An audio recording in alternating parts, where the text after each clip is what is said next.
Junior NTR ఏం చేస్తున్నాడు? అతను రాజకీయాల్లోకి వస్తున్నాడా? కాదు కాదు, వచ్చేశాడు. ఇదిగో పార్టీ పెట్టేశాడు, జనంలోకి దూకేశాడు లాంటి మాటలు దాదాపు వారం పాటు సాగాయి. తర్వాత జూనియర్ కార్యాలయం నుంచి నెగిటివ్ ప్రకటన రాగానే అంతా చెప్పబడిపోయింది.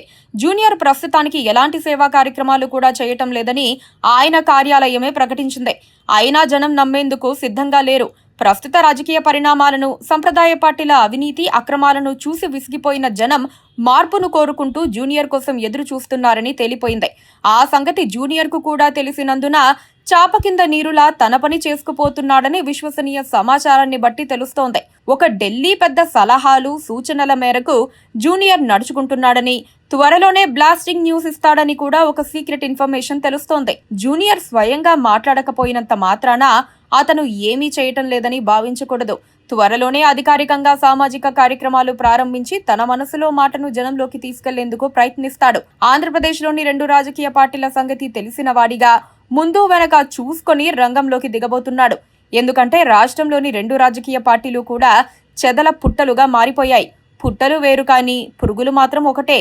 రాష్ట్ర సంపదను, భవిష్యత్తును, ప్రజల జీవితాలను ఈ చెదపురుగులు శిథిలం చేస్తున్నాయని చెప్పడానికి ఎంతమాత్రం సందేహించకూడదు.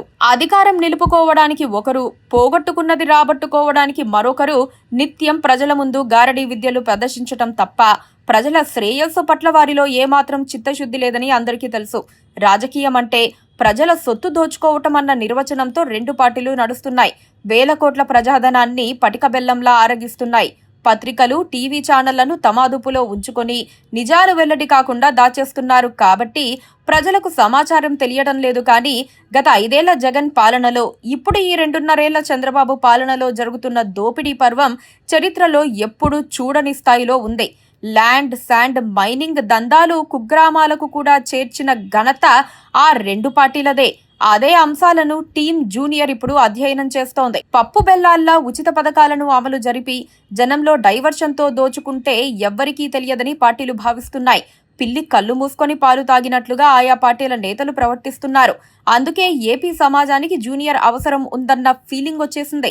వచ్చే ఎన్నికలలోపే ఎంట్రీ ఇస్తే విజయం తథ్యమని జూనియర్కు అర్థమైపోయింది.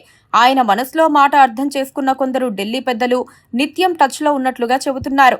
ఎప్పుడు, ఎక్కడ, ఎలా చెయ్యాలో ఒక ప్రణాళికను రూపొందించుకునే క్రమంలో ఢిల్లీ పెద్దల సాయం అందుతోంది. తాత ఎన్టీఆర్ లాగే ఒక్కసారి లెగ్గు పెడితే వెనకడుగు వేయకూడదని, వచ్చిందే తడవుగా అధికారాన్ని చేజిక్కించుకోవాలని జూనియర్ భావిస్తున్నారు. ఆ దిశగానే అడుగులు పడుతున్నాయి.